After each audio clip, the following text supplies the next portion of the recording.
প্রিয় শিক্ষার্থী বন্ধুরা, দূরে এবং কাছে যে যেখানে বসে আছো, সকলকে প্রাণ ঢালার শুভেচ্ছা এবং অভিনন্দন। আমি সিদ্ধার্থ কুমার সরকার, সহকারী শিক্ষক, মধ্য Kumorpur girls school and college, Bhogdanga, Kurigram সদর, কুড়িগ্রাম। প্রিয় শিক্ষার্থী বন্ধুরা, আজ আমি অষ্টম শ্রেণীর তথ্য ও যোগাযোগ প্রযুক্তি নিয়ে আলোচনা করব।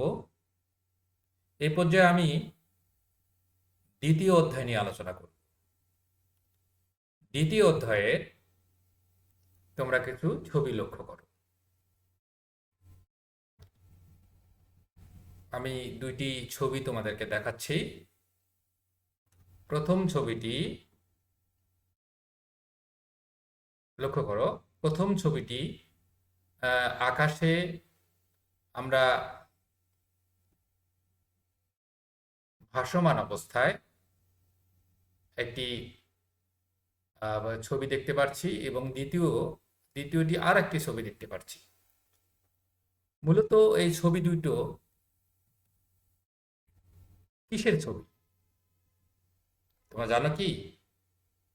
হ্যাঁ, নিশ্চয়ই তোমরা বুঝতে পেরেছ যে এই দুইটি পৃথক পৃথক দুইটি স্যাটেলাইট, অর্থাৎ এটি হচ্ছে স্যাটেলাইটের ছবি। তাহলে আজ আমি আলোচনা করব স্যাটেলাইট নিয়ে। আজকের পাঠের বিষয় স্যাটেলাইট। তো প্রিয় শিক্ষার্থী, আমি এই পর্যায়ে শিখন ফল নিয়ে একটু আলোচনা করব যে এই পাঠ শেষে তোমরা কি কি জানতে পারবে বা শিখতে পারবে। এই পাঠ শেষে তোমরা স্যাটেলাইট কি তা বলতে পারবে, স্যাটেলাইটের ব্যবহার ব্যাখ্যা করতে পারবে, জিও স্টেশনারি স্যাটেলাইটের বৈশিষ্ট্য বর্ণনা করতে পারবে। এখন একটি ছবি দেখো, তোমরা লক্ষ্য করো যে পৃথিবী তার নিজ কক্ষে অনবরত ঘুরছে, আর তার চারপাশে, পৃথিবীর ঠিক চারপাশে একই গতিতে একটি হলুদ রঙের স্যাটেলাইট ঘুরছে, কিন্তু একই গতিতে, তাই নাকি? তাহলে আমরা স্যাটেলাইট সম্পর্কে বলতে পারি যে স্যাটেলাইট ভূপৃষ্ঠ থেকে উৎক্ষেপণ করে 34,000 কিলোমিটার উপরে নির্দিষ্ট কক্ষপথে রাখা হয়। কোথায় রাখা হয়? যে পৃথিবীর ভূপৃষ্ঠ থেকে প্রায় 34,000 কিলোমিটার উপরে নির্দিষ্ট কক্ষপথে রাখা হয়। চন্দ্র যেমন তার নিজ কক্ষপথে পৃথিবীকে প্রদক্ষিণ করছে, তেমনি মানবসৃষ্ট স্যাটেলাইট নিজ কক্ষপথে পৃথিবীকে প্রদক্ষিণ করছে। তাহলে এখানে বলতে পারি যে চাঁদ যেমন পৃথিবীর চারিদিকে প্রদক্ষিণ করছে অনবরত, একইভাবে মানবসৃষ্ট আমাদের সৃষ্টি যে স্যাটেলাইট, এই স্যাটেলাইটও পৃথিবীর চারিদিকে প্রদক্ষিণ করছে। স্যাটেলাইট পৃথিবীর এক প্রান্ত হতে প্রেরিত সিগন্যাল রিসিভারের মাধ্যমে গ্রহণ করে ট্রান্সমিটারের মাধ্যমে পৃথিবীর অপর প্রান্তে প্রেরণ করে। তাহলে পৃথিবীর এক প্রান্ত থেকে যে সমস্ত সিগন্যাল পাঠানো হয় পৃথিবী পৃষ্ঠ থেকে, তা রিসিভারের মাধ্যমে গ্রহণ করে এবং পৃথিবীর অপর প্রান্তে তা পাঠিয়ে দেয়।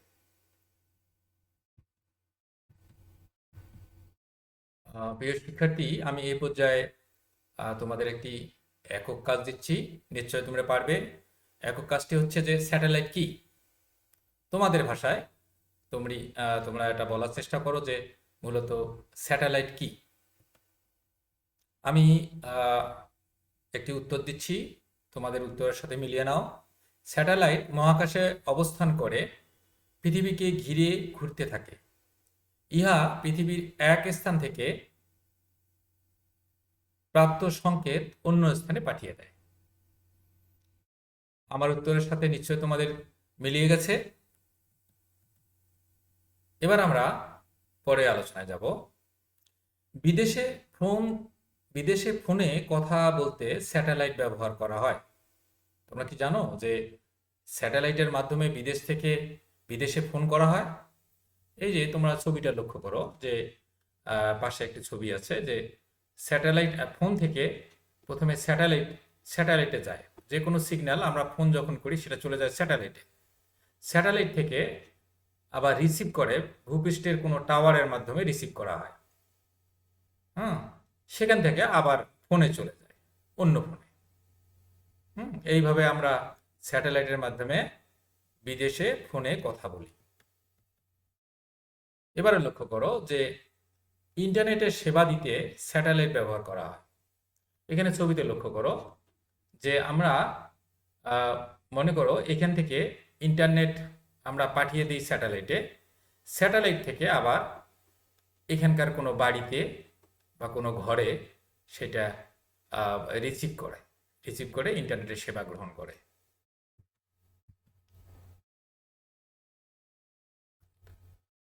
আরেকটি ছবি লক্ষ্য করো যে একটি বাড়ির ছবি আছে এখানে।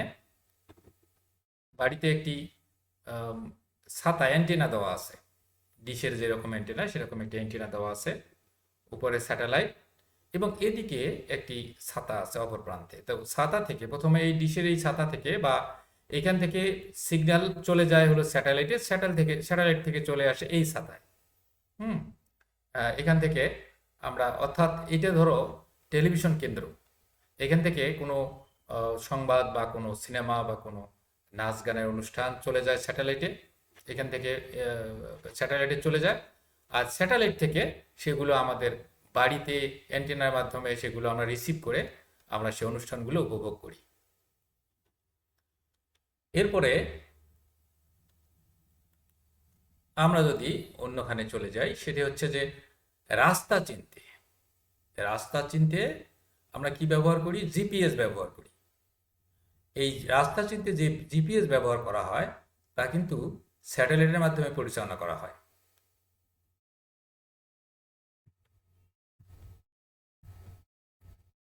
এখন আমি তোমাদের একটু জোড়ায় কাজ দিচ্ছি, দুইজন মিলে কাজটা করবে। উম, কাজ হচ্ছে যে স্যাটেলাইটের মাধ্যমে আমরা কিভাবে ইন্টারনেট সেবা পাই। আমি আলোচনায় বলেছিলাম, নিশ্চয়ই তোমরা পারবে, যে স্যাটেলাইটের মাধ্যমে মূলত আমরা কিভাবে ইন্টারনেট সেবা পাই। হ্যাঁ, আমি একটি অবশ্য ছবি তোমাকে দেখাচ্ছি। এই ছবিটি লক্ষ্য করে আমরা এই যে লক্ষ্য করো যে এখানে আহ, একটা স্যাটেলাইট আছে। এই স্যাটেলাইট থেকে সিগন্যালগুলো চলে যাচ্ছে বিভিন্ন ছাতার মাধ্যমে, এই যে হাবে, এই যে কম্পিউটারে।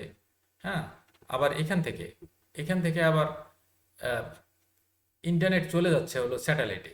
হুম এইভাবে আমরা স্যাটেলাইটের মাধ্যমে ইন্টারনেট সেবা পেয়ে থাকি। এটির একটি বর্ণনা তোমরা লিখবে। এই শিক্ষার্থী, এখন আমরা স্যাটেলাইট সম্পর্কে আরো আরো কিছু জানবো। 1964 সালে সর্বপ্রথম মহাকাশে জিও স্টেশনারি স্যাটেলাইট স্থাপন করা হয়। কত সালে? 1964 সালে সর্বপ্রথম মহাকাশে জিও স্টেশনারি স্যাটেলাইট স্থাপন করা হয়। পৃথিবীর এক পৃষ্ঠে সিগন্যাল অন্য পৃষ্ঠে পাঠিয়ে দেওয়া যায়। এই স্যাটেলাইটের মাধ্যমে যে কোনো এক পৃষ্ঠের সিগন্যাল অন্য পৃষ্ঠে পাঠিয়ে দেওয়া যায়। জিও স্টেশনের স্যাটেলাইট প্রতি 24 ঘন্টায় পৃথিবীকে একবার প্রদক্ষিণ করে। কত ঘন্টায়? প্রতি 24 ঘন্টায়। এই ধরনের স্যাটেলাইট পৃথিবী থেকে 34,000 কিলোমিটার উপরে রাখা হয়। 34,000 কিলোমিটার উপরে রাখা হয় ধরনের, আমি প্রথমে আলোচনা বলেছিলাম। এবার একটা দলীয় কাজ নাও, যে জিও স্টেশনারি স্যাটেলাইট কোন কোন কোন কাজে ব্যবহার করা হয়। কাজটি তোমরা করার চেষ্টা করবে।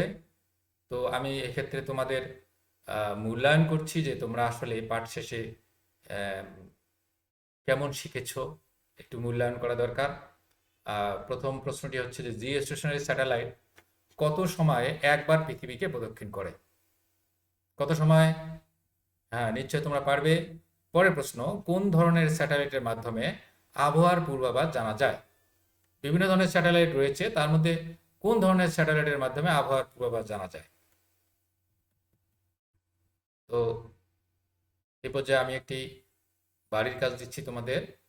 বঙ্গবন্ধু স্যাটেলাইট নামে বাংলাদেশের একমাত্র যে স্যাটেলাইটটি, এই সম্বন্ধে 200 শব্দের একটি রচনা আকৃতি একটি লেখো। এ সম্বন্ধে লিখতে হবে তোমাদের 200 শব্দের মধ্যে বঙ্গবন্ধু স্যাটেলাইট সম্পর্কে। তোমরা জানো যে বাংলাদেশের একমাত্র স্যাটেলাইট হচ্ছে বঙ্গবন্ধু স্যাটেলাইট 1, বঙ্গবন্ধু স্যাটেলাইট 1। এই সম্পর্কে তোমাদেরকে 200 শব্দের মধ্যে লিখতে হবে। তো আজ আলোচনা এই পর্যন্তই। তোমরা সকলে সুস্থ থাকবে, নিরাপদে থাকবে, বাড়িতে থাকবে, ভালো থাকবে, এই কামনা করছি। সকলকে ধন্যবাদ।